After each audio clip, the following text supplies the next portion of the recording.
श्री कृष्णा श्री कृष्णा श्री कृष्णा श्री कृष्णा। गुरुर्ब्रह्मा गुरुर्विष्णुः गुरुर्देवो महेश्वरः गुरुः साक्षात् परं ब्रह्म तस्मै श्री गुरवे नमः।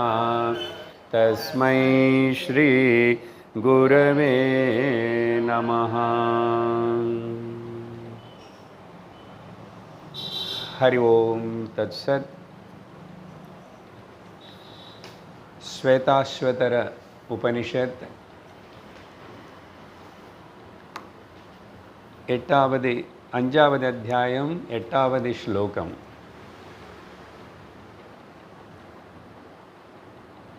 अंगुष्टमात्रो रवितुल्यरूपः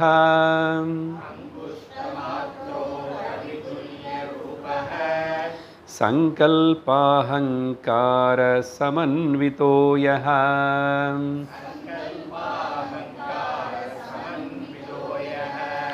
बुद्धेर्गुणेनात्मगुणेन चैव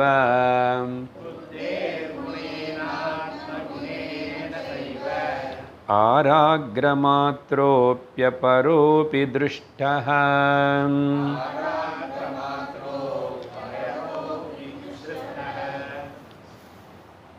கடந்த சத்சங்கத்தில் இந்த ஸ்லோகம் வரைக்கும் நம்ம அர்த்தத்தை பார்த்திருக்கோம். அன்றைக்கி பேசும்போதும் சில ஸ்லோகங்கள் நான் வரிசையாக படிச்சுட்டு அது எல்லாத்துடைய சாராம்சமாக என்ன புரிஞ்சுக்கணும் அப்படின்னு சொல்லியிருக்கேன்.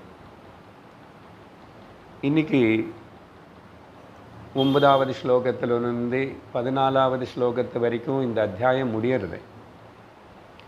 இங்கே கூட விஷயம் சொல்லப்படுறதே ஒரே விஷயந்தான், ஆனால் அதுக்குள்ள பல விஷயங்கள் இருக்கு.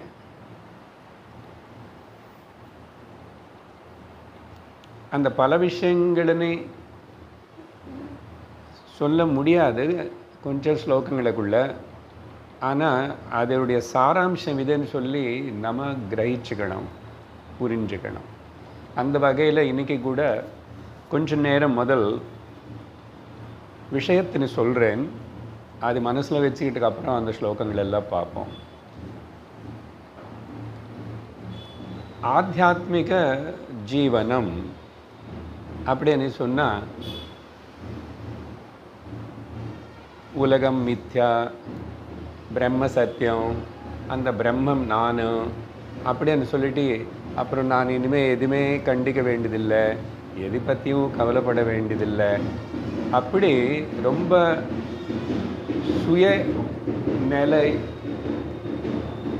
சுயநலமோடு இருப்பானா ஆத்தியாத்மிக ஜீவனம் நடத்துகிறவர் அப்படின்னு கேள்வி வந்தால் அப்படி கிடையாது.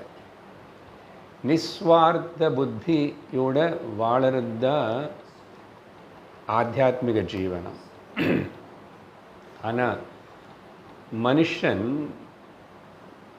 மனுஷத்துவத்திலிருந்து தெய்வத்துக்கு உணரணும், வளரணும். என்ன மிருகத்துவமோ அசுரத்துவமோ இல்லாமல் தப்பிச்சுக்கிட்டு நம்ம மனுஷத்துவத்துக்கு வந்துட்டோம். the human existence body. அப்போது இதில் இனிமேல் செய்ய வேண்டிய விஷயம் என்ன அப்படின்னு சொன்னால் செய்ய வேண்டியது ஒரே விஷயந்தான். நான் தெய்வத்துவமே தான் நான் எனக்குள்ளே இருக்கேன், அது தவிர இன்னொன்று இல்லைன்னு உணரணும். அதுக்கு ஞானம்னு சொல்லும், ஜீவன் முக்தின்னு சொல்லுங்க, எப்படி சொன்னாலும் சரி செய்ய வேண்டிய விஷயம் அது ஒன்று. ஆனால் அந்த தெய்வத்துவத்தினை அடையிறது அவ்வளோ சுலபம் கிடையாது. நீ பூர்ணமாக நிஸ்வார்த்தனாக இருந்தாதான், நிஸ்வார்த்த புத்தியோடு இருந்தாதான் உனக்கு அப்படிப்பட்ட அந்த பரமாத்ம ஞானம் ஏற்படும். அந்த பரமாத்மா வேறில்லை, நான் வேறில்லைன்னு உணர்வு வரும். அப்போ மோட்சம், ஜீவன் முக்தி. இது தவிர வேறு எந்த ஒரு பர்பஸே கிடையாது இந்த மனுஷ ஜன்மத்துக்கு. மிச்சமெல்லாம் சும்மா சும்மா. ஆனால் அது சும்மா சும்மா இல்லை. நீ ஸ்வார்த்தம்னா என்ன? Most selfish minded person. அப்படி என்ன அர்த்தம்? என்ன? நிறைய அகங்காரம் பலமாக வச்சிருக்கிற மனுஷன். பொதுவாகவே நம்ம எல்லாரும் அந்த அகங்காரம் வச்சுக்கிட்டு தான் வாழ்க்கையை நடத்துகிறோம், அப்படி தான் வளர்ந்தோம். ஆனால் ஒரு ஸ்டேஜுக்கு அப்புறம் தெரிஞ்சுக்கிறோம், உணர்கிறோம், படித்து குரு கிட்ட போய் சாதாரண படிப்புக்குள்ள அதுதான் சொல்கிறோம், வினயம் இருக்கணும், அடக்கத்தோடு இருக்கணும்னு ஸ்கூல்லவும் சொல்லித்தராங்க. பட் அது எவ்வளோ முக்கியமானது மனுஷனுக்கு தெரியற வரைக்கும் அந்த value of that, okay, and following the values, சுவார்த்தம் இல்லாமல் இருக்கிறது, இதெல்லாம் வர்றதுக்கு வேல்யூஸ் எல்லாருக்கும் தெரியும். ஆனால் வேல்யூட வேல்யூ தெரியலைன்னா வேல்யூக்கு வேல்யூ கொடுக்க மாட்டான், ஃபாலோ பண்ண மாட்டானே. அதனால இப்போது என்ன பண்ணணும்? மனுஷன் தெய்வம் ஆகணும்னா சந்தேகம் வரக்கூடாது, மனுஷன் தெய்வம் ஆகலாமான்னு. மனுஷன் தெய்வம் ஆகிறதுன்னா நாளைக்கோ இல்லை இந்த ஜென்மத்தில் உனக்கும் 4 கை வரும், 2 தலை, எதுனா 3 தலை 4 தலை இப்படியெல்லாம் வருமா ஏதாவது? அதெல்லாம் ஒன்றும் நடக்க வேண்டாம், அதெல்லாம் நடக்காது. கொஞ்சம் எக்கோ வருது அன்பழகன், கொஞ்சம் குறைக்கணும். அதனால் என்ன செய்யணும்னு நல்ல தெளிவாக புரிஞ்சுக்கணும். இதில் 4 விஷயங்கள் இருக்குது. ஒன்று ஈஸ்வர சேவை பண்ணணும். ஈஸ்வர சேவை எதுக்கு? ஞான வைராக்கிய சித்தியர்த்தம் அப்படின்னு பக்கத்தில் எழுதி வச்சுக்கணும். அதுக்கப்புறம் மாத்ரு பித்ரு சேவை பண்ணணும். அது எதுக்கு? அது ஞான வைராக்கிய சித்தியர்த்தம் தான். மூணாவது ராஷ்டிர சேவை பண்ணணும். ராஷ்டிர சேவைன்னா மானவ சேவை. அது எதுக்கு? அதையும் அதுக்கே தான், ஞான வைராக்கிய சித்தியர்த்தம். கடைசி 4வது அந்த ஞான வைராக்கியம் எனக்கு அது நல்ல விதமாக எனக்கு தெரிஞ்சு நான் அதில் நிற்கிறதுக்கு குரு கிட்ட வரணும். அது முன்னாடி கூட வந்திருக்கலாம், சொல்கிற குரு சேவை பண்ணணும். இது எதுக்கும்?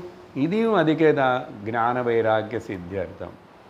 சார், ஞான வைராக்கிய சித்தியர்த்தம்னா தெரியும் எங்களுக்கு, ஏன் எல்லாத்துக்கும் அதே சேர்த்து சொல்கிறீங்க?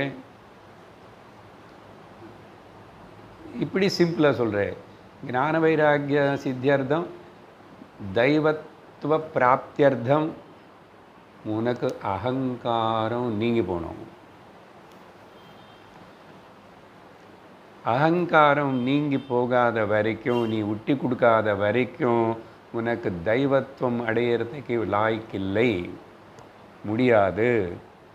அதனால் ரொம்ப இம்பார்ட்டண்ட் திங்.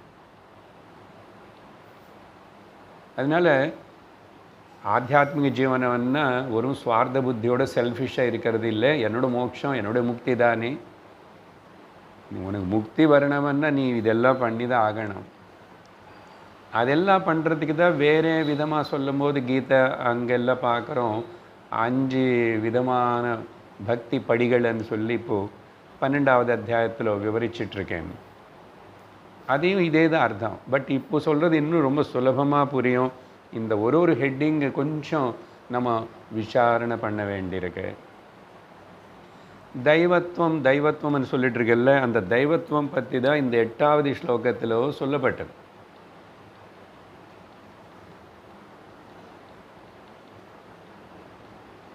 சூரியன் போல் நீ பிரகாசிச்சிட்ருக்கிற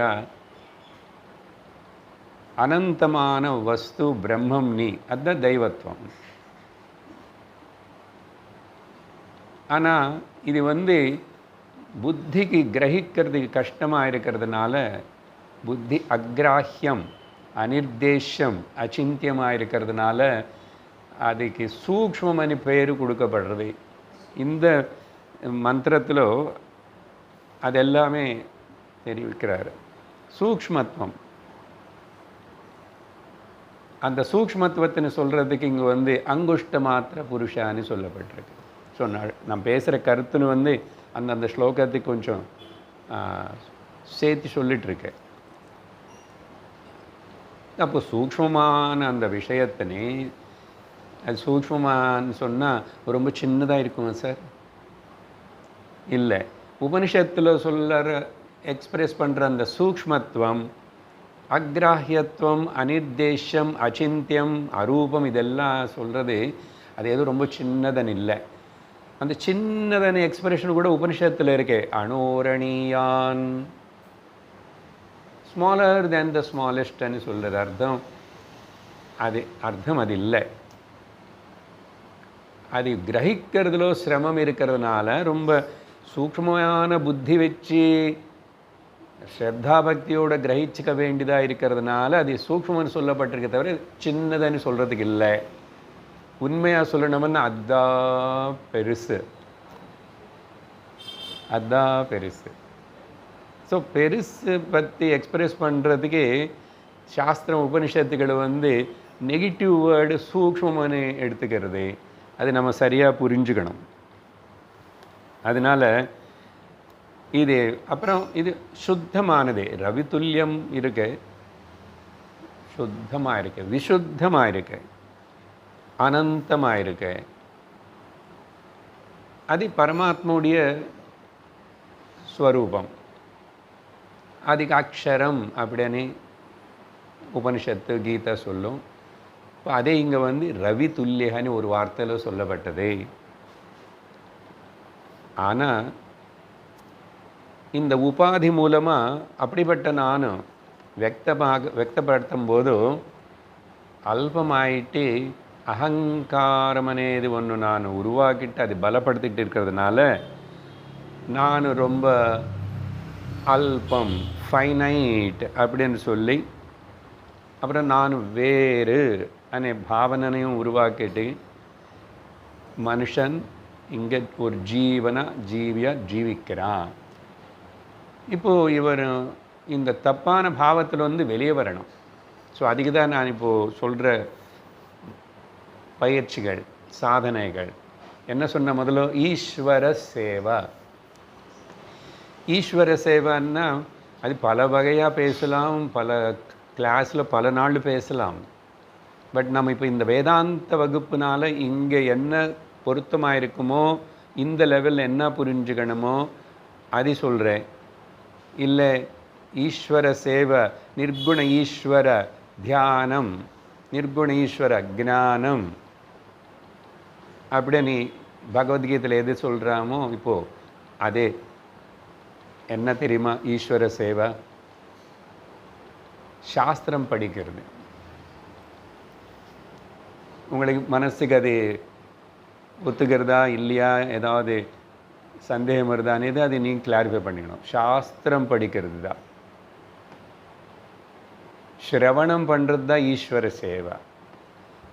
ஏன் சாஸ்திரம் எல்லாம் ஈஸ்வரன் கொடுத்தார், ஈஸ்வரனே சாஸ்திர ரூபத்தில் இருக்கார், அவருடைய பேச்சா வாக்காத இருக்கு. அது நீ படிக்காத வரைக்கும், தெரிஞ்சா கேட்காத வரைக்கும் உனக்கு எப்படி தான் தெய்வத்துவம் புரிய போகிறது?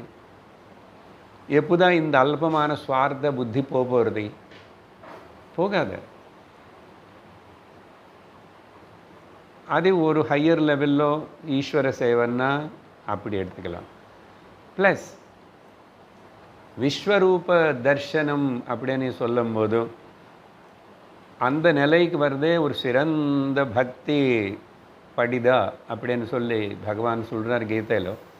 அப்போது சர்வம் அனுபவப்படுறது எல்லாமே ஈஸ்வரன் தானே பாவனை வச்சுக்கிறத ஈஸ்வர சேவை.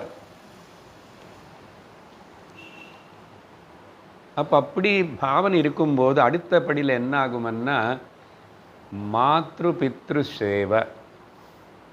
ஏன் குறிப்பாக அம்மா அப்பா பற்றி சொல்கிறவன்னா உனக்கு ஜென்மம் கொடுத்ததே, நீ பிறக்கிறதுக்கு காரணம் ஒன்று வளர்த்து எல்லாம் செஞ்சதே அவங்க. அதனால் உனக்கு தெய்வமோ குருவோ எல்லாம் தெரியறதுக்கு முன்னாடி உனக்கு கண்ணுக்கு முன்னாடி இருக்கிற உனக்கு அந்த தெய்வத்தை நீ குருவை நீ காட்டி கொடுத்து உன்னை நல்ல வழியில் வச்சதே அம்மா தெய்வம், அப்பா தெய்வம். அப்போது அவங்களுக்கு நீ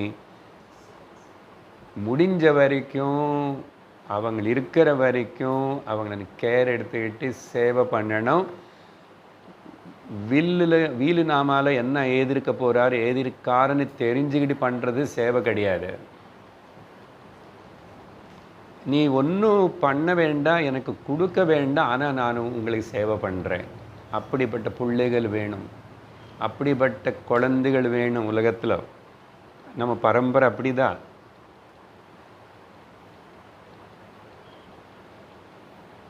இப்போது அந்த மாத்ரு பித்ரு சேவன்னா அதோட மட்டும் நிற்காது. சர்வபூத ஹிதே ரதாகான்னு ஒரு ஸ்டேட்மெண்ட் கொடுத்தாரு பகவான் 12வது அத்தியாயம் ஆரம்பத்தில். நானே அதெல்லாம் கோட் பண்ணுறேன்னா நீங்கள் சில பேர் அதெல்லாம் கேட்குறீங்கன்னு நான் நம்புகிறேன்.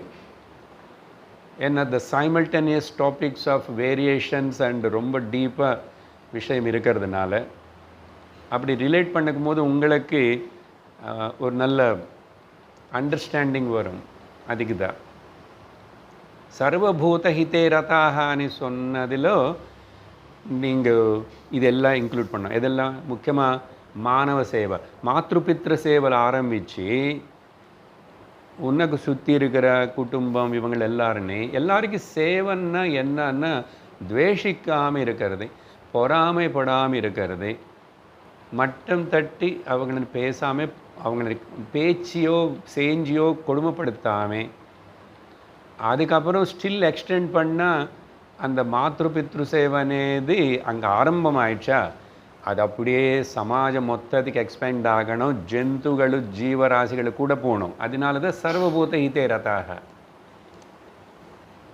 இப்போ இங்கே நடுவில் ஒரு பாயிண்ட் கொண்டு வரேன். மாத்ரு பித்ரு சேவை ஆனதுக்கப்புறம் அது மானவ சேவைன்னு சொல்கிறோமே, சமாஜ சேவைன்னு சொல்கிறதுக்கு நான் ராஷ்டிர சேவைன்னு சொல்லுவேன். ராஷ்டிரம்னா தேசம், அதையும் முக்கியம். என்ன ராஷ்டிரத்திலோத தேசத்திலோத ஜந்து ஜீவ விருட்சஜாலங்கள், பல வகையான மனிதர்கள், பல வகையான உறவுகள் எல்லாரும் இங்கே வாழ்ந்துட்டுருக்காங்க. அப்போ எல்லாமே ஈஸ்வரனுடைய ஸ்வரூபந்தான். அப்படின்னு இருக்கும்போது இங்கே ஒரு பாயிண்ட் ஹைலைட் பண்ணுறேன். நான் நல்லா கவனமாக கேட்கணும். முடிஞ்சால் இந்த 2 பாயிண்ட்ஸ் நல்லா ஃபாலோ பண்ணுறதுக்கு ட்ரை பண்ணுங்க, யாருக்கெல்லாம் முடியறதோ.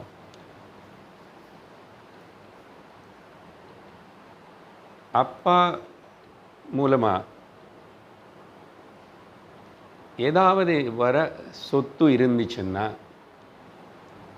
அப்பா அவர் காலமாகிறதுக்கு முன்னாடியோ அவர் இருக்கும்போதே அவருக்கு முடிஞ்ச வரைக்கும் ஓரளவுக்கு நல்லா தான் சம்பாதிச்சு வச்சுருக்காரு. அதை வச்சு தான் நானும் படித்தேன், நானும் வாழ்ந்தேன், நானும் சம்பாதிச்சேன், நானும் உத்தியோகத்துக்கு போனேன், எல்லாம் எடுத்து ஒரு வசதியாக தான் இருக்கும். எல்லாருக்கும் கண்டிப்பாக சொந்த வீடு இருக்கணுமா இல்லை 2 வீடு இருக்கணும்னு அவசியம் இல்லை. But we are well off. உண்மையான பிள்ளைகள் என்ன, இப்போ நம்மளும் ஒரு பிள்ளைய லெவலில் தான் இருக்கிறோம். நம்ம அம்மா அப்பா இல்லைன்னா கூட பேரண்ட்ஸ் சம்பாதிச்சு வச்சதே ஒரு காசு கூட நான் எடுத்துக்க மாட்டேன். கஷ்டமாக இருக்கும். ஏன் நானும் நல்லா தான் நானும் உத்தியோகம் செஞ்சுட்டு நானும் சம்பாதிச்சு நானும் கொஞ்சம் எஸ்டாப்ளிஷ் ஆகிட்டேன். சரி, அப்போ வரைக்கும் நீ ஒரு வேளை உதவிக்கு வச்சுக்கலாம், அந்த வீடோ வாடகை என்ன வருதோ what ever maybe. But still you remember that எங்கள் அப்பா அம்மா அவங்க இருக்கும்போது அவர் இவ்வளவு வச்சார். அதை நான் ராஷ்டிர சேவைக்கு உபயோகப்படுத்துகிறேன். எந்த பிள்ளையாவது இந்த காலத்தில் சொல்கிறான், அப்பா உன்னுடைய காசு நான் ஒன்று கூட தொடமாட்டேன், எத்தனை சமாஜ காரியம் இருக்குது. அப்போ எப்படி தான் சமாஜ காரியம், தேச காரியம், சமுதாய காரியம் நடக்கும் சொல்லுங்க. யாரும் எப்படியோ எந்த மாதிரி இன்னும் அப்போ நல்லா விகசித பாரத் ஆகணும்னு சொன்னால் இதெல்லாம் பண்ணாதானே. சார் உபனிஷத்துக்கு வேதாந்த கிளாஸுக்கு நீங்கள் என்ன பேசுகிறீங்கன்னு சொல்லக்கூடாது, நீங்கள் ஒழுங்காக புரிஞ்சுக்கணும். இதில் எதுவுமே நீங்கள் இது திஸ் இஸ் எ டீவியேட்டட் பாயிண்ட்னு சொல்லவே முடியாது. எங்கேருந்து ஆரம்பித்தோம்? ஸ்வார்த்தம், தெய்வத்துவம், மனுஷத்துவம், அங்கேருந்து ஆரம்பித்தோம். அது எப்படி வேலை பண்ணும்? How it will work out? சாஸ்திரம் இதுதான் பேசுகிறதே. நீ பகவத்கீதை இதெல்லாம் பார்த்தா நான் அது உங்களுக்கு புரியுற போல் சிம்பிளிஃபை பண்ணி பேசிகிட்டு இருக்கேன். என்ன பேசிகிட்டு இருக்கிறோம்? தாய் தந்தைகளுது இது ட்ரை பண்ணி பாருங்கோ. அதெல்லாம் சார் பணம் இல்லை என்ன சார் வேல்யூ, காசேதான் கடவுள், அவர் ஒத்துக்க வேண்டாமா, இவர் பண்ண வேண்டாமான்னு இது இல்லை. உங்களுக்குன்னு ஏதாவது இருந்தால் உங்களால் செய்ய முடிஞ்சிச்சுன்னா இம்ப்ளிமெண்ட் இட். ஏடிஜிக்காக இல்லை, பேரு புகழுக்காக இல்லை, உங்களுடைய அந்தர மனசுத்திக்காக. அப்படி தான் கொடுக்க பழகணும். தியாகம் எவ்வளோ முக்கியம். பூரதாரண்யக்கம் கூட அழகான 3 வேல்யூஸ் பற்றி பேசியிருக்கோம் இந்த கடந்த சத்சங்கத்தில். ஒரு வேல்யூ தேவதர்களுக்கு உபதேசம் பிரம்மாஜி, இன்னொரு வேல்யூ வந்து மனிதர்களுக்கு, இன்னொரு வேல்யூ வந்து அசுரர்களுக்கு. தேவர்களுக்கு சொன்னது வந்து ரொம்ப இந்திரிய நிகிரம் இல்லாமல் டூ மச் இன்டெலிஜென்ஸ் இருக்கக்கூடாது சுகங்கள் போகங்களுக்குள்ளான்னு. மனிதர்கள் அசுரர்கள் அப்புறம் அசுரர்கள் வந்து தயவோடு இருக்கணும். என்ன அசுரகுணம்னா ரஜோகுணம், அடி கொள்ளு குத்து தயாகுணம் இருக்கணும் அவங்களுக்கு. மனுஷனுக்கு வந்து தான குணம் இருக்கணும்னு சொல்லிட்டார். ஏன்னா நீ லோபி ஆகிடுவே, அது பேஸ் பண்ணி தான் நான் இப்போ சொல்லிட்டு இருக்கேன். எவ்வளோ வேணும் உனக்கு? நீ தான் நிறைய சம்பாதிச்சு போகிறே, உனக்கு கெப்பாசிட்டி இருக்கு, யூஆர் ஆல்ரெடி ஓகே. அப்பாவது நிர்ணயம் பண்ண. எங்கள் அப்பா அவர் இருக்கும்போதோ அவர் இவ்வளோ வச்சிருக்காரு. இதெல்லாம் அது நம்ம எவ்வளோ பங்கு எடுத்துக்கிறோம், யார் எடுத்துக்கிறோம், இதிலோ சண்டை போட்டுட்டு இருக்கிறதுன்னா தேசத்துக்கு கூட எத்தனை தர்ம காரியங்கள் இருக்கு, எத்தனை பண்ணலாம் நாட்டில். இதனால் நாட்டுக்கு நல்லது, பொதுமக்களுக்கு நல்லது, அப்புறம் உனக்கு நல்லது. நீ சுவார்த்த புத்தி இல்லாமல் உனக்கு சித்த சுத்தி ஏற்பட்டு ஆத்ம ஜானத்துக்கு, மோட்சத்துக்கு, தெய்வத்துவத்துக்கு உனக்கு அர்ஹத்தை வரும். இதெல்லாம் செய்யாமல் ஒரு சாஸ்திரம் சிரவணம் கேட்டுகிட்டே இருந்துச்சுன்னா ஒன்றும் வேலை ஆகாது. அதனால் நம்ம ட்ரை பண்ணுறோம். அப்புறம் நம்ம குழந்தைகளுக்கு சொல்லுவோம். கண்டிப்பாக அவங்கள வந்து திட்டுவாங்க. அப்புறம் நம்ம மேலே துவேஷம் வரும். பட் கொஞ்சம் ஸ்ட்ரிக்டாக இருக்கலாம். ஏன்னா இந்த பிள்ளை சாஸ்வதம் இல்லை, நான் அவனுக்கு அப்பாவா சாஸ்வதமாக இருக்க போகிறதில்லை சொல்கிறதுக்கு தைரியம் இருக்கணும். இல்லை அவங்க அப்படியெல்லாம் பண்ண மாட்டாங்க. அப்புறம் வந்து சொன்னால் நீங்கள் இருக்கும்போது ஏதாவது கொஞ்சம் பண்ணி முடிச்சுடணும், ஏதி வைக்கணும்.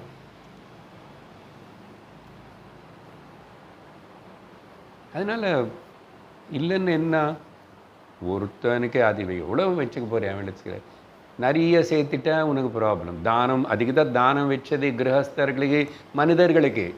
பிரஜாபதி சொல்கிறார் பிருஹதாரண்யகோபனிஷத்தில். அது நான் இங்கே கொண்டு வந்து உங்களுக்கு சேர்த்து சொல்லிட்டு இருக்கேன். அப்புறம் இந்த ராஷ்டிர சேவைன்னு சொன்னதுனால பாருங்க, மாத்ரு பித்ரு சேவையில் வந்து எப்படி இதுக்கு கனெக்ஷன் இருக்கு. பிள்ளைகள் எப்படி இருக்கணும், சேவைன்னா நிஜமாக என்ன பண்ணணும். நானே அவங்க காசெல்லாம் வச்சுக்கிட்டு இன்னும் ஜாலியாக இருக்கிறது, அவங்களே சரியாக பார்த்துக்கிறது இல்லை, தானமும் பண்ண மாட்டேன். எத்தனை கோட்டி வேணும் உனக்கும்? எவ்வளோ அந்த கொடுக்கறது అనేది ஆரம்பிச்சாத అసలు త్యాగం అనేది வந்து నువ్వు త్యాగేనైకి అమృతత్వ మానసు మోక్షத்துக்கு போகிறேன் இல்லைன்னா ஆகாது. கேட்டதுனால ஆகாது. யூ ப்ராக்டிக்கலாக live like that and get out of all this. சுத்தி பண்ணிக்கோ. இங்கே ராஷ்டிர சேவை சமாஜ சேவை சொல்லும்போதும் இன்னும் முக்கியமானது ஒன்று சொல்கிறேன். இது எல்லாமே கொஞ்சம் கஷ்டம்தான் இம்ப்ளிமெண்ட் பண்ணுறது. ஆனால் பண்ணுறவங்க இருக்காங்க. அதனால் இந்த பிரஜாபதி சொன்ன 3 கருத்துகள் பிருஹதாரண்யக உபனிஷத்தில் தமம், தானம், தயா, இந்த 3மே அப்போ அன்றைக்கி சொல்லப்பட்டிருக்கு. அதுக்கப்புறம் கூட திரும்பி திரும்பி திரும்பி திரும்பி இன்னைக்கு பாருங்கோ, ஜூன் 1 அன்னைக்கு 2025 இங்கே ஒருத்தர் உட்கார்ந்துட்டு அதே விஷயத்தை சொல்கிறாரா?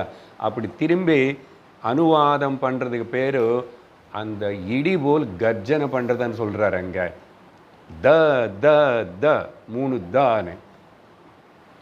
அந்த உதாரணம் கொடுக்கறது இடி பற்றி என்னன்னா, it is roaring again again and again. அது எந்த யுகத்திலாவது எந்த மனுஷனுக்காவது தீஸ் ஆர் த பிரின்சிபிள்ஸ். நீ தெய்வத்தம் அடியணும்னு ஆசைப்பட்டா அது புரிஞ்சுக்கணும். சரி, விஷயம் என்ன அது ஒன்று சொல்லிட்டா அங்கேருந்து மேலே போகிறோம்.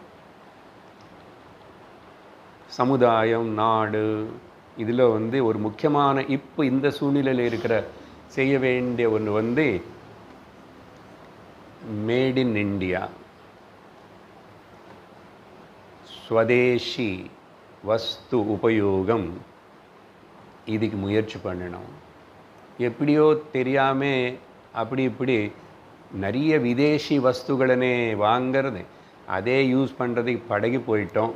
ஆனால் இப்போது நம்ம பாரத நாடு கூட நல்லாவே நிறைய விஷயத்தில் எல்லாமே இங்கே பண்ணுற அளவுக்கு உன்னதம் ஜப்பான் பிளேஸில் இப்போ 4th பிளேஸில் எக்கனாமிக்காக முன்னாடி இருக்குது தெரியுமா? எப்படி நடக்கிறது? இது நடத்தி கொன்ற ஒருத்தர் ராஜா இருக்கிறதுனால தான் சீக்கிரமே 3வது ஸ்தானத்துக்கு கூட வரும். ஸோ நம்ம என்ன செய்யணும்? ஸ்வதேசி வஸ்துகளை உபயோகப்படுத்த பழகணும். நமக்கே தெரியாது எந்த சோப்பு நம்ம நாட்டில் பண்ணுறான், எந்த பேஸ்ட் நம்ம நாட்டில் பண்ணுறோம். இப்போ அதுக்கு ஒரு கிளாஸ் எடுத்து படிக்கணும். நல்ல வேளை அந்த ஆர்டிஃபிஷியல் இன்டெலிஜென்ட் மெட்டாவே சொல்கிறதே கேட்டு பாருங்கோ, பலது காட்டும். இன்னும் வேணுமுன்னா உள்ளே போய் டீப்பாக கேளுங்கோ, அவைலபிள், எல்லா லிஸ்ட் அவைலபிள். தினந்தோறும் உபயோகப்படுத்துகிற என்னுடைய இதில் எதெல்லாம் மேட் இன் இண்டியா. இப்படி ஒருத்தர் ஒரு மனுஷனுக்கு இப்போ யாரோ சொல்லி நீங்கள் அனுசரிச்சாதான் 1947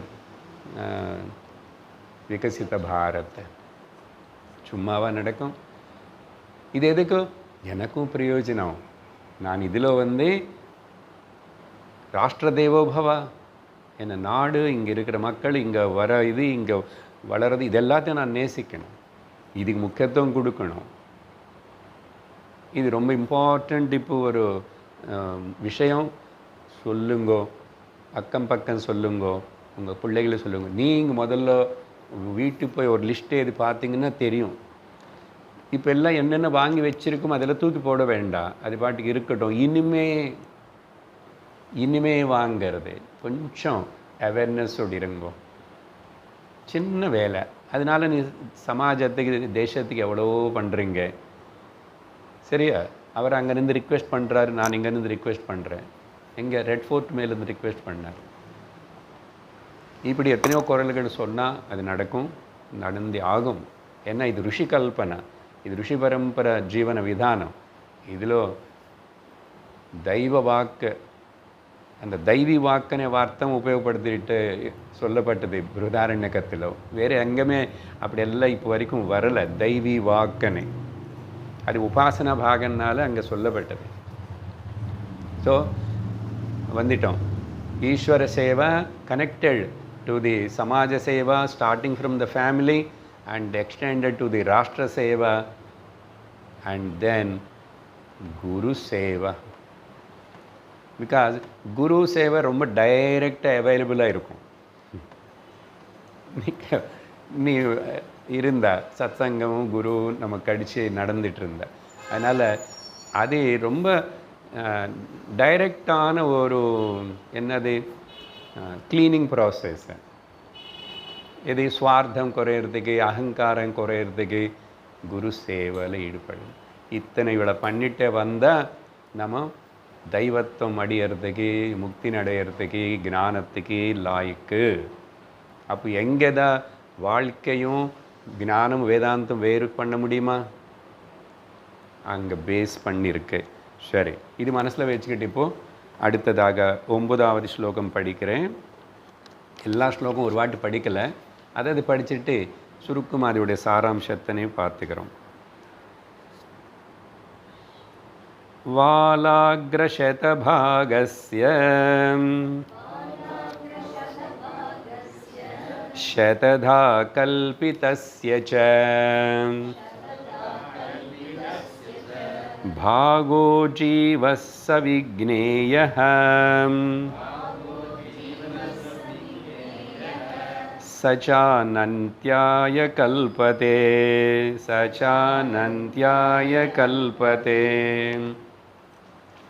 எட்டாவது ஸ்லோகத்தில் சொன்னது போல்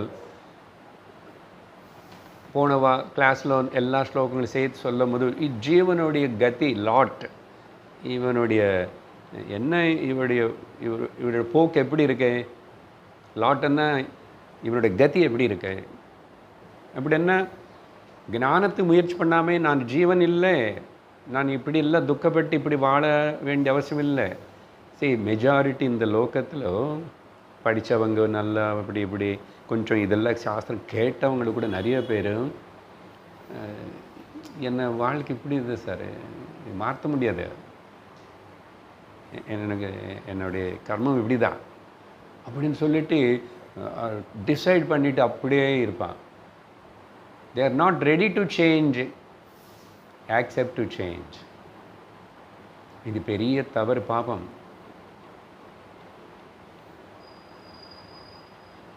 அதனால் ரிஃப்யூஸ் பண்ணணும். எஸ், இது கிடையாது, நான் மாறலாம், தீருவேன் அப்படின்னு சொல்லிட்டு அந்த ஒரு திருட நிச்சயம் இருக்கணும். அப்படி இல்லைன்னா இவன் லாட்டு அதோகதியாக தான் இருக்கும். இப்போ இந்த ஸ்லோகத்தில் என்ன சொல்கிறாருன்னா, மறுபடியும் அந்த ஜீவானி சொல்கிற இண்டிவிஜுவல் அதோடைய சூக்ஷ்மத்துவம் பற்றி தான். மேலே ஸ்லோகத்துலேயும் சட்டிலிட்டி, சூக்ஷ்மத்துவம்னா சட்டிலிட்டி ஆஃப் இட், அதை சொல்லிட்டு தெரியப்படுத்துறதுக்காக இங்கே ஒரு உதாரணம் கொடுக்குறாரு. இதில் எவ்வளோ சூக்ஷ்மமானு சொன்னால், ஒரு தலை முடி இருக்கு, அதை எடுத்துக்கிட்டு இப்படி நிற்க வச்சுட்டு வர்டிக்கலாக 100 தடவை அதை கட் பண்ண ஐ திங்க் ஏதோ மேக்ஸிமம் ஏதோ ஒரு இன்ஸ்ட்ருமெண்ட்டு கண்டுபிடிச்சிட்டு ஏதோ கொஞ்சம் ஒரு 10 8 ஏதோ பண்ணிட்டாங்கன்னு கேள்விப்பட்டேன், நான் பார்க்கல, தெரியும். 100 தடவை உபனிஷத் தப்பு. இது அது பண்ண முடியாது. ஒருவேளை பண்ணால் அது எவ்வளோ சூக்ஷ்மம் இருக்கும். ஏன்னா உபனிஷத்தில் கூட இந்த நாடிகளை பற்றி சொல்லும் போது அப்படி தான் பேசும். ஒரு ஹெயர் இப்படி 100 தடவை சார் பிடிக்கிறதுக்கே தெரியல, அது எங்கே சார் கத்தி வைக்கிறது அது மேலே, அது 100 பண்ணுறத, இது என்ன கதையாக இருக்குது? ஆமாம், எதுக்கு இது சொல்கிறவன்னா, அவ்வளோ சூக்ஷ்மமாக இங்கே இந்த ஜீவனை சூக்ஷ்மமான பிரிஞ்சு பிரிஞ்சு பிரிஞ்சு பிரிஞ்சு பாருங்க. நமக்கு முன்னாடி எத்தனை மனிதர்கள் இருக்காங்க, எத்தனை ஜீவராசிகள் இருக்குது, எத்தனை எறும்பு இருக்குது, எத்தனை கொசு இருக்குது, எத்தனை பசு இருக்குது. நம்ம என்ன நினைக்கிறோம், இத்தனையாக இதெல்லாம் கஷ்டப்படுறாங்க எல்லோரும் லோகத்தில் வந்தாங்க, சில பேர் மட்டும் ஏமாற்றிட்டு முன்னாடி போகிறாங்க, அது பண்ணுறாங்க, இதே பார்க்குறோம். அது பார்த்துட்டு அது முக்கியத்துவம் கொடுக்குறோம். உபனிஷத்து என்ன சொல்கிறதுன்னா, பாருங்கப்பா, இவ்வளோ இவ்வளோ இவ்வளோ இவ்வளோ இவ்வளோ இவ்வளோ பிரிஞ்சு பிரிஞ்சு துண்டு துண்டு துண்டு துண்டு துண்டா சொட்டு சொட்டு சொட்டு சொட்டு ட்ராப்லெட் அப்படி இருந்தால் கூட நான் அனந்தமான பரமாத்மா தான். இது அந்த எக்ஸ்பெரிமெண்ட்டுக்காக சொல்லலை, அது ரொம்ப சின்னதுன்னு சொல்கிறதுக்கு சொல்லலை. Even though finitude you are seeing here, including you, உன்னுக்கும் சேர்ந்து நான் அல்பம், அதுதானே ஃபைனைட்டு, அதுதானே சொன்னேன். என்னுடைய கதி இப்படி தான், என் குடும்பம் அப்படி தான், எனக்கு கஷ்டங்கள் அப்படி தான், என்ன வியாதிகள் அப்படி தான், எல்லாம் நீ இது இப்படி தான், அதனால் இது இப்படியே போட்டும், இப்படி சொல்கிறவங்க மெஜாரிட்டி. உபனிஷத்து சாஸ்திரம் திட்டுறது ஒத்துக்கலை, அப்படி இருக்காது. தீரனாயிரு, நீ அனந்தம் என்ற சொல்லு, இன்ஃபினிட்னு சொல்லு, நிஜம் இல்லாதது நீ நினச்சிக்கிட்டு அதே நம்புறேன். நிஜம் நான் சொல்லிட்டு இருக்கேன், உனக்கு தெரியல, நான் என்னை நம்ப மாட்டேன். சாஸ்திரம் சொல்கிறது, பரமாத்மா சொல்கிறாரு, நீ என்னை நம்பு. இது இப்போதைக்கு உனக்கு நம்புற போல் இல்லைன்னானு கூட எனக்காக சும்மா சொல்லு. தேசுகோக்தேன் அகம் பிரம்மாஸ்மி, but this is fact only. ஆனால் நீ நினைக்கிறது சத்தியம் இல்லை. அதான் அங்கே பிரச்சனை என்னன்னா, நான் நினைக்கிறது சத்தியமாக, எனக்கு தோணுற சத்தியமானே. அதான் இந்த அகங்காரம், இண்டிவிஜுவல் ஸ்மால் மைண்டு இப்படி தான் பிஹேவ் பண்ணும். இந்த ஸ்லோகங்களில் அர்த்தம் என்னன்னா, சமஷ்டி ஈஸ்வரன்னு பாரு, வர 2-3 ஸ்லோகங்களை சொல்லி போகிறாரு. ஈஸ்வர ஆராதனை, ஈஸ்வர சேவைன்னா சொன்னானே. அப்போது ஈஸ்வர சேவை, கோயிலுக்கு போயிட்டு விளக்கு தீபம் ஏற்றுற, அது நீ பண்ண வேண்டாம். அது பண்ணுறதுக்கு நிறைய பேர் இருக்கா, நீ நிறையா நாள் பண்ணியாச்சு. நீ இப்போ சாஸ்திரம் படி, ஈஸ்வர சேவை, சத் சங்கத்துக்கு வா, ஈஸ்வர சேவை. அதுக்கப்புறம் எக்ஸ்டெண்ட் இட். வீட்டில் இருக்கிற எல்லாருமே அன்பாக பாரு, எல்லாரும் அன்பாக பாரு, யார் மேலே எப்படி எதாவது வச்சது அப்படி வாழு. அது ஈஸ்வர சேவை.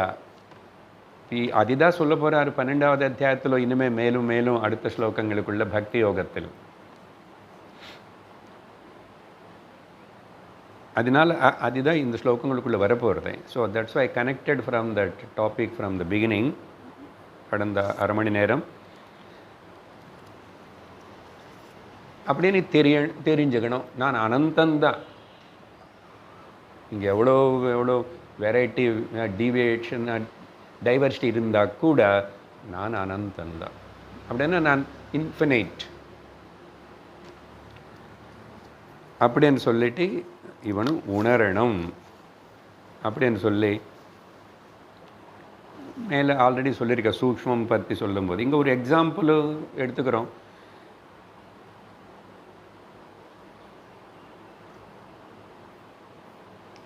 கடலில் அலைகள் இருக்க பல வாட்டி சொல்கிற எக்ஸாம்பிள் தான். அது எல்லாமே கூட பலதாக காணப்படுறது. சில இடத்துல அலன் என்ன தண்ணி அப்படி உப்புது, முதல் லைட்டாக இல்லையா உப்புறது, அப்படி வந்து போச்சு. இல்லை ஆடுறது போல் இருக்கேன்.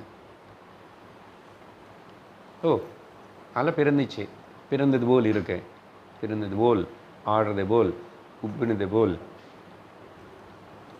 அடிஞ்சு போனது போல், இவ்வளோ நடந்துட்டு இருந்தா கூட, நடக்கிறது போல் உனக்கு காணப்பட்டு இருந்தா கூட, அது எல்லாமே எங்கே நடக்கிறது? ஜலத்தில் தான் நடக்கிறது. ஜலம் இல்லாமல் நடக்கிறதா? அந்த பிரின்சிபல் அப்ளை பண்ணோம். அது எல்லாத்துக்கும் முக்கியத்துவம் கொடுக்காம இங்கேயும் இத்தனை அது இது ஆண் பெண்ணு எல்லாம் வெரைட்டி சும்மா பாரு. వ్యవహారத்தில் எந்த அளவுக்கு அந்த அளவுக்கு உபயோகித்து. ஆனால் మొత్తం కాన్షియస్నెస్ చైతన్యం దా. చైతన్యంలో தோற்றங்கள் அலை கடல் உதாரணம் ஈஸி புரிஞ்சுக்கிறது. ஆனால் இது இங்கே நிஜம்ல சொல்கிறது கொஞ்சம் கஷ்டம். என்ன அங்கே அலைன்னா அலை ஜலம் மாதிரி தெரியுது எனக்கு கூட. I can guess it. But அந்த உதாரணம் கொடுத்தது நீ டீப்பாக சிந்தனை பண்ணிப்போ. அப்போ இங்கே ஆணாக தெரிஞ்சானோ, பெண்ணாக தெரிஞ்சானோ, அப்புறம் நியூட்டர் ஜெண்டர் அப்படி தெரிஞ்சானோ, ஜந்துவாக தெரிஞ்சானோ, மரமாக தெரிஞ்சானோ, என்னவா தெரிஞ்சால் கூட சைத்தன்யந்தா அஸ்தி பாதி சத் சித் எக்ஸிஸ்டன்ஸ் கான்ஷியஸ்னஸ் தான்.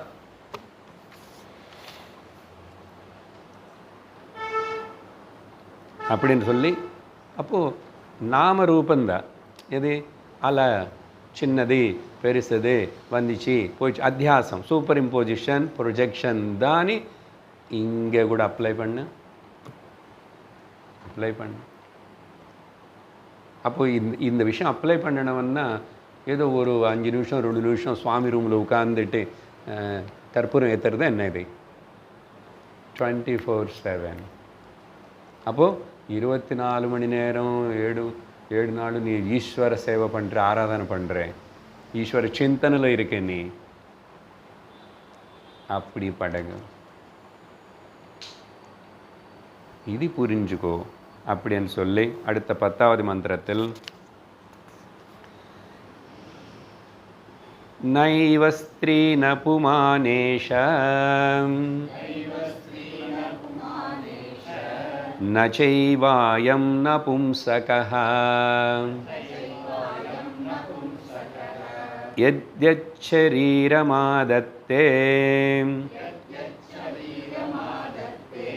தேன தேன சயுஜ்யதே.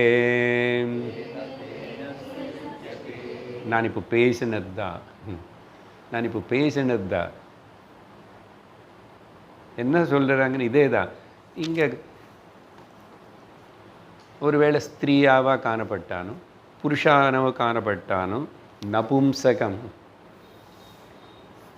அப்படி காணப்பட்டானோ அந்தந்த சரீரத்திலோ அது வியக்தமாகும் போது அததாவா ஆனது போல் தேன சயுஜ்யதே, அதோட தாதாத்மியமாயிட்டு நிற்கிறோம். இப்போ நீ விவேகத்தோடு என்ன பண்ணணும்? இது கான்ஷியஸ்னஸ் தான், சத்து எக்ஸிஸ்டன்ஸு, அது சித்து. எது நான் தெரிஞ்சுக்கிறதுனால நான் சத்து சித்துன்னு கடன் கொடுத்துட்ருக்கேன். இப்போ இந்த மேட் இங்கே இருக்கேன்னு சொன்ன பாய் யாருக்கு தெரிஞ்சது? எனக்கு தெரிஞ்சது. ஆனால் நான் இங்கே இன்னைக்கு வந்தானேது அதுக்கு தெரியாது பார்ப்போம். ஆனால் அந்த தெரியாதனால அது இருக்கேனே தெரியாது அதுக்கு. ஆனால் இருக்கு, அதுக்கு அந்த இருப்புதல் தான் சைத்தன்யம். அந்த இருப்புதல் அங்கே இருக்கன்னு அதுக்கு கடன் கொடுத்தது யார்? இருக்குன்னு சொல்கிற நான் தான். I am lending the existence to that mat. இப்படி எல்லாத்துக்கும் அப்ளை பண்ணுங்க. அதனால் சைத்தன்யம் இங்கே வெக்கமாக தெரிஞ்சுக்கிற இங்கே உணர்வு இருக்குல்ல, அது இதான் சொல்கிறார் இங்கே.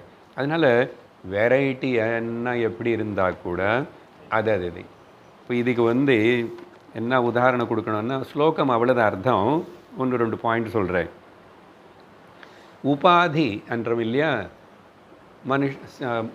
ஆண் சரீரம் உபாதி, ஜந்து சரீரம் உபாதி, சின்ன கொசு உபாதி, யானை உபாதி. அந்த இதில் இப்போ நமக்கு என்ன விஷயம்? அது எவ்வளோ பெரிய சரீரமாவது சின்ன சரீரமாவது ஏதாவது உள்ள வெக்தமாகறதுக்கு காரணமாக அது இருக்கிறதுக்கு காரணமாக இருக்கிற அதில் வெக்தமாகிற ஜீவம் சைத்தன்யம் இருக்கு. அது ஒன்று தான், அது அனந்தம்தான், அது அரூபந்தான், அச்சலம்தான், துருவந்தான். ஆனால் தாதாத்மியம் ஆயிடுத்து. இப்போ அது கூட ஆயிடுத்து. உதாரணம் கொடுத்தா புரியும். ஆனால் இப்போ இதில் இப்படி அலை பிறந்ததுனால ஜலத்துக்கு ஏதாவது ஆயிடுச்சா? அலை இப்படி ஆடினதுனால ஜலத்துக்கு ஏதாவது ஆயிடுச்சா? அதே போல் இங்கே இந்த உபாதி கூட ஆத்மான நான் வெக்தமாகிறதுனால ஆத்மான எனக்கு ஒன்றும் ஆகலை, ஒன்றும் ஒட்டலை, ஒன்றும் ஆக முடியாது. இது சர்வத்துக்கு அப்ளை பண்ணணும். உதாரணங்கள் தெரிஞ்சது. கரண்ட்டு எத்தனை வகையான கேட்ஜெட்ஸ் இருந்தால் அத்தனை வகையான கேட்ஜெட்ஸில் அந்தந்த கேட்ஜெட்டுக்கு தகுந்த போல். ஏன்னா கேட்ஜெட்டுக்கு பிரகிருத்தியில் உருவானது, அதுக்கு ஒரு சுவாவம் இருக்குல்ல. நாய்க்கு குறைக்கிற சுவாவம் இருக்குல்ல, மனுஷனை குறைக்கலாமா? பாம்பு குத்தும் விஷம் இருக்கு, நீ அப்படி பேசி பாம்பு போல் இருக்கலாமா? இல்லை, அதுக்கு அது சுவாவம். ஆனால் அது எங்கே இருக்கு? பிரகிருத்திலோ அந்த உபாதியில் இருக்கு தவிர. ஆனால் உள்ள வெக்தமாகறதுக்கு இது இருக்கிறதுக்கு காரணம் இருக்கு. சைத்தன்யத்திலோ அந்த பேதம் இல்லை. கரண்ட்டு அத்தனை கேட்ஜெட்ஸில் வெக்தமாகிடுச்சு.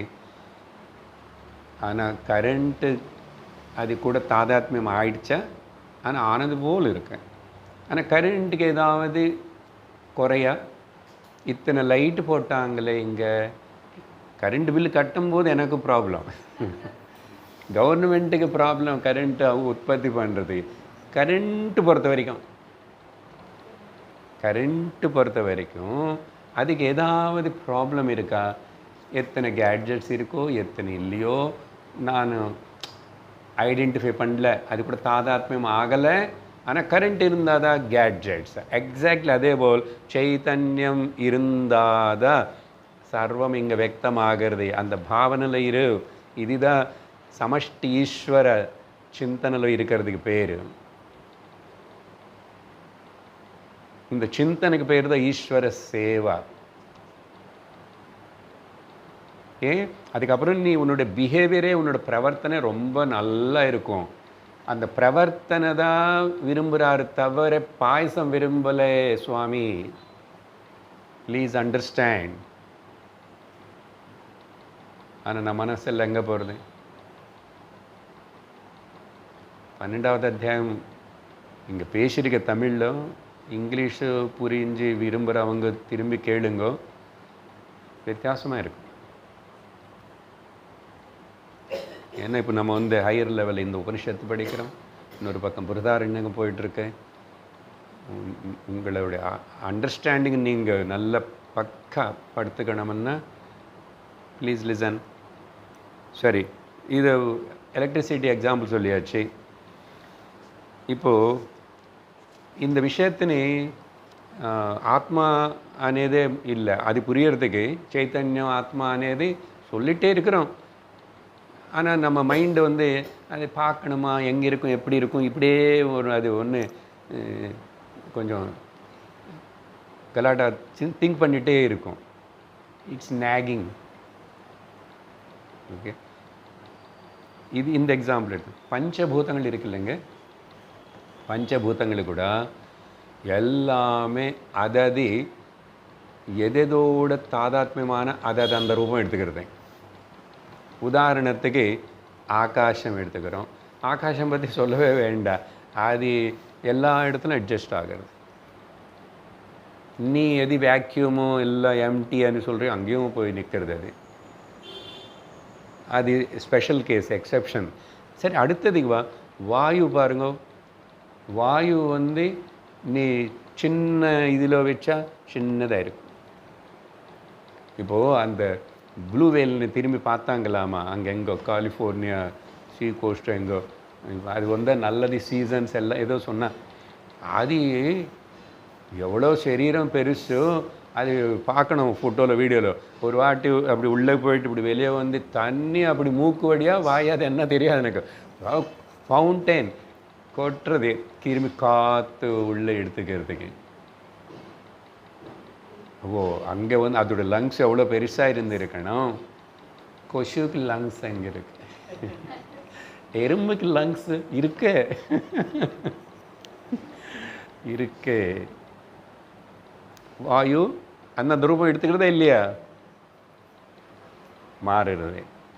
அக்னி அது கூட அப்படி தான். ஏதாவது ஒன்றும் எரிச்சிட்டா ஒரு பொருள்னு, பேப்பர்னு, அது பாருங்க முதல்ல அந்த பேப்பர் ஷேப் எடுத்துக்கும். அதுக்கப்புறம் சாம்பலானதுக்கு கூட அந்த பேப்பர் அப்படியே சாம்பலை எல்லாம் பேப்பர் ஷேப்பில் அப்படியே கொஞ்சம் நேரம் இருக்கும் நம்ம கசக்கிற வரைக்கும், இல்லையா? இதுக்கு இந்த உதாரணம் எங்கே சொல்லலை, கட்டோபனிஷத்தில் சொல்லியிருக்கு. அந்த ஸ்லோகம் சொல்கிறேன் பாருங்க.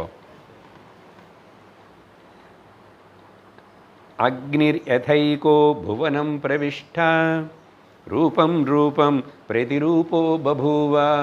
சப்போஸ் ஏதோ ஒரு இடத்துல ஒரு ஜெனரல் ஒரு ஏதோ டோரோ விண்டோ நெருப்பு பிடிச்சி பற்றுக்கும் போதும் அந்த ஷேப்பில் தான் அது இருக்கும். அப்போ என்ன, அக்னி பக்கத்தில் இங்கே இல்லைன்றீங்களே, அக்னி யத ஏகா புவனம் பிரதிஷ்டா, பஞ்சபூதாலு எல்லா இடத்திலோ சூக்ஷ்ம ரூபத்தில் இருக்கே, ஆனால் வியக்தமாகறதில்லை. அதெல்லாம் சேர்ந்து ஆக்குபை பண்ணி இருக்கிறதுனால தான் இந்த ஷேப் நிற்கிறது உலகம். அதே போல் இந்த பாடியான ஷேப் நிற்கிறது, அதெல்லாம் சேர்ந்து இருக்கிறதுனால. ஆனால் வியக்தமாகலை. அப்புறம் வயிறில் அக்னி இருக்கான்றான், அங்கே ஜலம் இருக்கு. சார், ஜலம் இருக்கிறதுல அக்னி எப்படி இருக்குது எனக்கு தெரியாது. கிருஷ்ண பரமாத்மா சொன்னார், நீ சயின்ஸில் கண்டுபிடிக்க முடியாது. அங்கே ஜடராக்னி இருக்குது, ஹீட் இருக்குது, பாடியில் டெம்பரேச்சர் இருக்குது, பாடியில் ஜலம் இருக்குது. பாடியில் ஜலத்துடைய சதவீதம் தான் நிறைய சொல்கிற percentage. What a wonder. Safe எடுத்துக்கிட்டு தான் இல்லையா? அது அக்னிரியதைகோ புவனம் பிரதிஷ்ட ஆனால் ரூபம் ரூபம் பிரதிரூபோ பபூவ. அந்தந்த இடத்துல அங்கே இருக்கும்போதோ அது ரூபம் எடுத்துக்கிறது. உடம்பு எரிக்கும்போது பார்த்தா சில பேருக்கு பார்க்குற சான்ஸ் கிடச்சிருக்கும், பார்த்து தெரியும். ஒரு கொஞ்சம் குறிப்பிட்ட கொஞ்சம் நேரத்துக்கு அப்புறம் பார்த்தா இந்த பாடி எல்லாம் அக்னி ஷேப்லவே இருக்கும். ஏகஸ்ததா. எதுக்கு இந்த உதாரணம் சொல்கிறேன்? கட்டோபனிஷத்து சொல்கிறது ஏகஸ்ததா சர்வபூதாந்தராத்மா. அப்படியே பியூட்டிஃபுல் ஸ்லோகாஸ். அதேபோல் ஒரே அந்தராத்மா ஏகः ரூபம் ரூபம் பிரதிரூபோ பகிஷ்ச. அதான் அந்த பகிஷ்ச வார்த்தை ரொம்ப முக்கியம். இப்போ அக்னி அந்த ஷேப் எடுத்துக்கிறது. அக்னி போச்சு, எங்கே போல அக்னி இருக்கு. இப்போ இங்கே எவ்வளோ சூடாக இருக்கு. போன வாரம் இன்னும் சூடாக இருந்துச்சு. அப்போது ஆனால் மாய்ஸ்சர் இருக்கு. அட்மாஸ்ஃபியரில் ஜலம் மாய்ஸ்சர் இருந்துகிட்டே இருக்கும். அதனால தான் அவன் கேல்குலேட் பண்ணுறான் ஹியூமிடிட்டி அப்படி இப்படின்னு. எப்படி தெரியறது? சென்னை போனால் வேறு ஹியூமிடிட்டி, அங்கே ஸ்வெட்டிங் வரும். என்ன அது இருக்கு? ஜலம் எப்பவுமே அல்ல சூக்ஷ்ம பாம்பில் இருக்கு, வாயு இருக்கு, அக்னி இருக்கு, பிருத்திவி கூட இருக்குது. பிருத்திவின்னா இதேதோ இங்கே மட்டும் இந்த பூமியை நினச்சிக்காதுங்க. டஸ்ட் பார்ட்டிகிள்ஸ் இருக்குது, கண்ணுக்கு தெரியாமல் இருக்குது, எல்லா இடத்துலையும் இருக்குது. ஸோ இதுபோல் ப்ளஸ் வெளியிலும் இருக்கு. அந்த ரூபத்தில் இருக்க, வெளியில் இருக்கு. இப்போ பரமாத்மா, ஈஸ்வர, மாயா சகித பிரம்மா எல்லாத்திலும் இருக்கார். அந்த ரூபமாக வெளியிலையும் இருக்கார், எல்லா இடத்துலையும். ஆத்மா சைத்தன்யம் சத்து சித்து குறிப்பாக இதில் வியக்தமாகிறது, வெளியிலும் இருக்கு, எல்லா இடத்துலையும் இருக்கு. இந்த எக்ஸாம்பிள்ஸ் நல்லா புரிஞ்சிச்சுன்னா அப்போது சொல்லி 11வது ஸ்லோகத்தில் சங்கல்ப நஸ்பர்ஷன திருஷ்டி மோகைஹ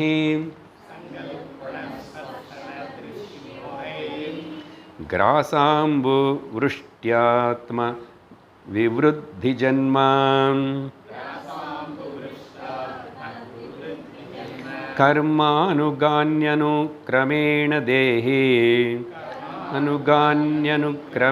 தேஹி ஸ்தானேஷு ரூபாண்யபிசம்பிரபத்யதே.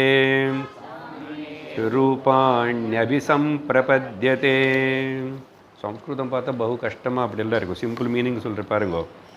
ஸோ அப்போ இந்த அக்ஞானி ஜீவன் இவனுடைய அப்புறம் மாதிரி இதே சரீரத்தில் இருக்கிறது இல்லையே, இந்த ரூபம் எடுத்துக்கிட்டான். அதுக்கு வேறு சில காரணங்கள் இருக்குது. அதனால் அவன் திரும்பி இன்னொரு சரீரத்துக்கு போக வேண்டியது இருக்குது. ஞானம் வரலன்னா அப்போது வேறு சரீரத்தினை அடைவான். வேறு சரீரத்துக்கு போகிறதுக்கு காரணம் என்ன அப்படின்னு கேட்டால் உதாரணம் என்ன கொடுக்குறதுன்னா, இந்த உபநிஷத்தில் அம்மா வயிற்றில் உருவாகி அங்கெப்பன்னு ஆரம்பித்து அப்புறம் வெளியில் அப்புறம் இருக்கிற நாள் வரைக்கும் எப்படி அன்னம் ஜலம் சாப்பாடு, அன்னம் ஜலத்தினால அந்த சரீரம் வளருதா அம்மா வயிற்றுலே ஆரம்பிச்சனுக்கே. ஆனால் டைரெக்டாக எடுத்துக்கல, அம்மா கிட்ட நின்று எடுத்துக்கணும்.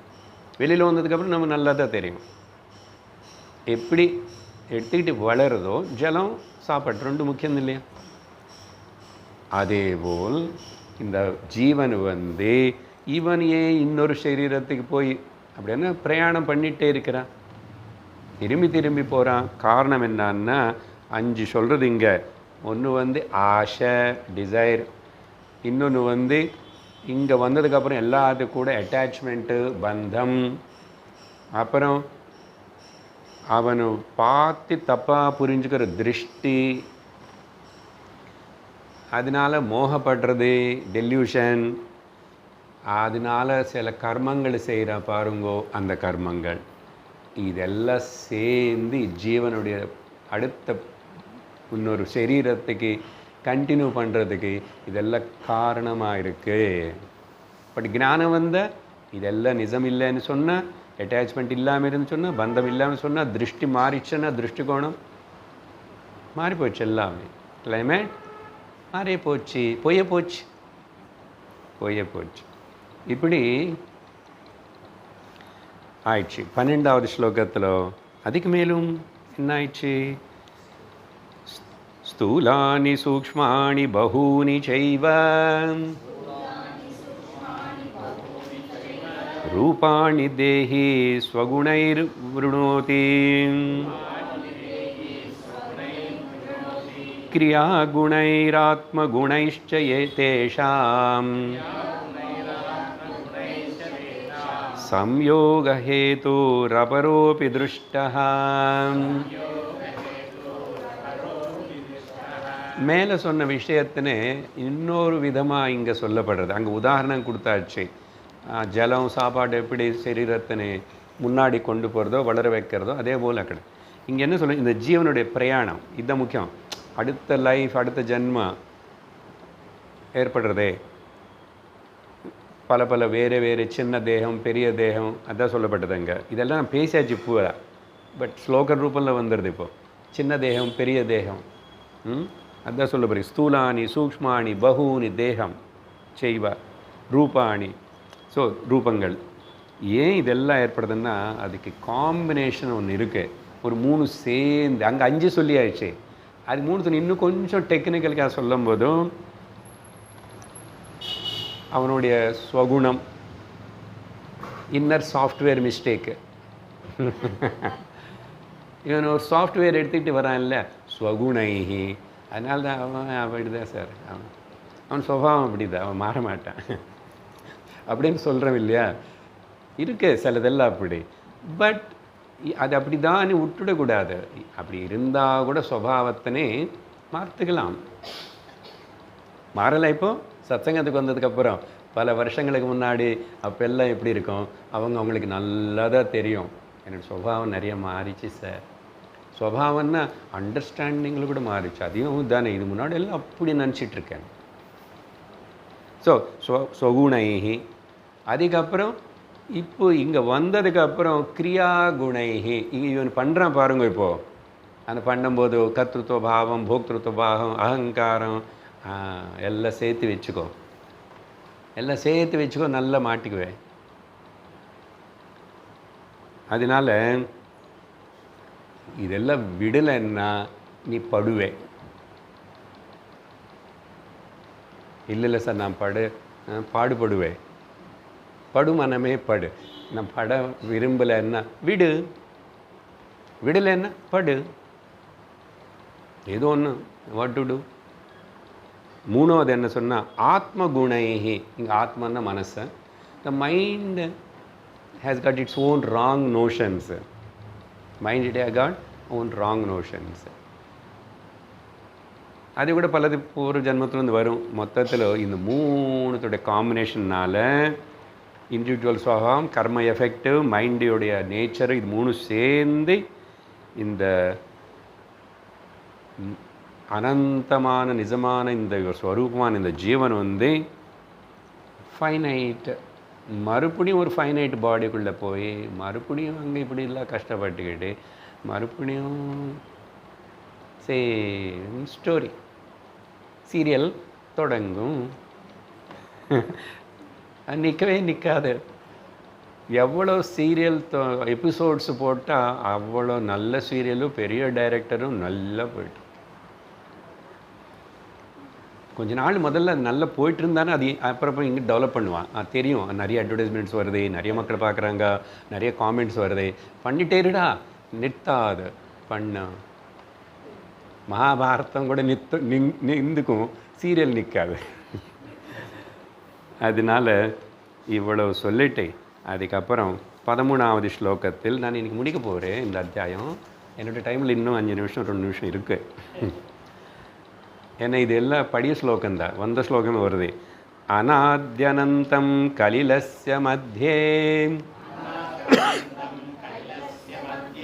விஸ்வஸ்ய ஸ்ரஷ்டாரமநேகரூபம்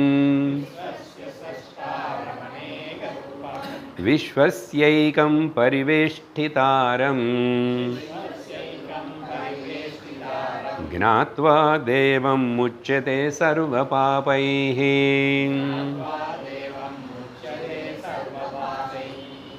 ஆல்ரெடி 4வது அத்தியாயத்தில் 14வது ஸ்லோகம் 16வது ஸ்லோகமாக சேர்ந்து அதில் வந்து வார்த்தைகள் எல்லாம் சேர்ந்து இங்கே திரும்பி இப்படி இந்த ஸ்லோகம் ஆகிடுது. அதனால் அங்கே பேசியாச்சு, அதனால் இப்போ சொல்ல வேண்டியதில்லை. ஆனால் சொல்லுவேன் ஒரு வார்த்தை, ஒன்றும் இல்லை, கன்க்ளூஷனாக இருக்குது. அதனால் இப்போ என்ன பண்ணணும், இவ்வளோ சொல்லிட்டுங்க, 1 மணி நேரம் தாண்டே பேசிட்டீங்க. அப்படி பாரு, இப்படி அனாதியாக இருக்கிற, ஆதி அந்தமில்லாத, இப்படிப்பட்ட ஏதோ இங்கே பெரிய ஒரு உலகம் நடந்து கொண்டிருந்தால் கூட அப்படிப்பட்ட அந்த கயாஸ் கலிலஸ்ய வார்த்தை நீங்கள் சொல்லியிருக்க. இங்கே என்ன சார் ஒரே மெஸ்ஸாக இருக்க, மெஸ்ஸாக இருக்கு. அங்கே யுத்தம், ஆப்ரேஷன் சிந்தூர் இன்னொரு பக்கம், அப்படி அங்கே என்னமோ ஆயிடுச்சு, இங்கே என்னமோ ஆயிடுச்சு, அப்படி ஆயிடுச்சு. கிளைமேட் தெரியல, நல்ல மழைகள் வரும்ன்றாங்க. இப்படி எல்லாம் இருக்கு, கயாஸ் கலிலம் இருந்தால் கூட விஸ்வ மொத்தத்தின் உருவாக்கின அந்த விஸ்வகர்த்தா ஈஸ்வர, அது ஒருத்தர் தான் ஏக ரூபம். பார்த்தீங்களா, எங்கே வந்துட்டோம், நம்ம முதல்ல இப்போ பேசின விஷயത്തിന് வந்து ஒன்றே ஒன்று தான். அப்புறம் ஒன்றாவா இருந்தவர் அவரே எத்தனை ரூபங்களாகவும் இவ்வளவும் ஆயிட்டு மொத்தத்தனை நடத்துகிறாரு. அதனால் யார் இப்படிப்பட்ட பரிவேஷ்டிதாரம்னே ஸ்ரஷ்டானே விஸ்வரூபமான இந்த ஈஸ்வரனை இந்த விதமாக புரிஞ்சுக்கிறானோ அவன் வந்து அவனுடைய பாப்பங்கள் எல்லாத்துல வந்து விடுவிக்கப்படுவான். மோட்சம் வரல. அப்போ 4வது ஸ்டேஜ் நேற்றுக்கு கீதையில் பேசினது அந்த விஸ்வரூபத்தில் இந்த அளவுக்கு இவ்வளோ இப்படி புரிஞ்சுக்கிட்டா அப்பா மைண்டு வந்து சுத்தமாயிடுத்து. நான் அடுத்து ஓன்லி 1 ஸ்டெப் நிர்குண நிராகாரம் ஈஸ்வர ஞானம். அதனால் சர்வ பாப்பைகி முச்சது, பாப்பங்கள் போகும். அப்படின்னா you are now fit qualified to fly, take off. என்ன டேக் ஆஃப், ஃப்ளை ஆஃப்? பாவக்ராஹ்யமனீடாக்கியம் பாவாபாவகரம் சிவம் கலாசர்ககரம் தேவம் ये विदुस्ते ஜஹுஸ்தனும். இங்கே முக்தி பற்றி சொல்லப்படுறது. நான் அந்த அளவுக்கு அண்டர்ஸ்டாண்டிங்கோட சகுண விஸ்வரூப ஈஸ்வர அண்டர்ஸ்டாண்டிங் தியானம். அதுக்கு பிறகு நீ வந்து இனிமே குருவுடைய உபதேசம் படி தத்துவம் என்னன்னு சிந்தனை பண்ணி பாவம் அபாவம் இருக்கிறது இல்லை, தெரியறது தெரியல, எல்லாத்துக்கும் பின்னாடி இருக்கிற கான்ஷியஸ்னஸ் சைதன்யம் கிட்ட வரணும். சிவம் அந்த சைதன்யத்துக்கு பிரம்மத்துக்கு இங்கே பேர் என்ன? ஸ்வேதாஸ்வதர உபனிஷத்துக்கு favourite Lord name is Shiva. சிவம் பிரம்மன் ஆத்மா சைத்தன்யம். ஆனால் மாயாவுடைய சைத்தமாக வச்சுக்கும் போது கலாசர்க்கம் பல பல பல பல எல்லாம் ஸோ வாட். ஆனால் அவர் ஏதாவது ஆயிட்டா, அவருக்கு மாறிச்சா, கஷ்டம் வந்துச்சா, ப்ராப்ளம் வந்துச்சா, வரல, நானும் அதே தான் அப்படின்னு உணர்ந்தா அப்போது அவரும் நிர்குணம், நானும் நிர்குணம், நிர்விகாரம் நிர்விகாரம், சைத்தன்யம் கான்ஷியஸ்னஸ் நான் அதே தான் அப்படின்னு அந்த ஞானத்துக்கு வந்து நின்றுனதுக்கப்புறம் இனிமேல் அவனுக்கு தேகம் வராது. ఇక్కడ ఈ గివ్స్ అప్ ద బాడీ అని ఉంది అర్థం. அப்படின்னா சத்தி போயிடுவான். அப்படி இல்லை, எனியோ சத்தி போவான். இங்கே ஜீவன் முக்தனாக இருந்து இறந்து போயிட்டான், விதேக முக்தி. அப்புறம் நோ பாடி அகெயின். இன்னொரு ரூபம் எடுத்துக்கல, நான் நானாவே அனந்தமாக இருப்பேன் அப்படின்னு சொல்லி அழகாக இந்த 5வது அத்தியாயத்தில் சர்வ வேதாந்த சாரம் கொஞ்சம் அப்படி இப்படி எல்லாம் சேர்ந்து நடுவில் விஷயங்கள் பேசி முடிச்சிட்டோம்.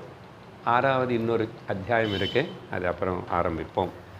ஓம் பூர்ணமத பூர்ணமிதம் பூர்ணாத் பூர்ணமுதச்யதே பூர்ணஸ்ய பூர்ணமாதாய பூர்ணமேவாவசிஷ்யதே.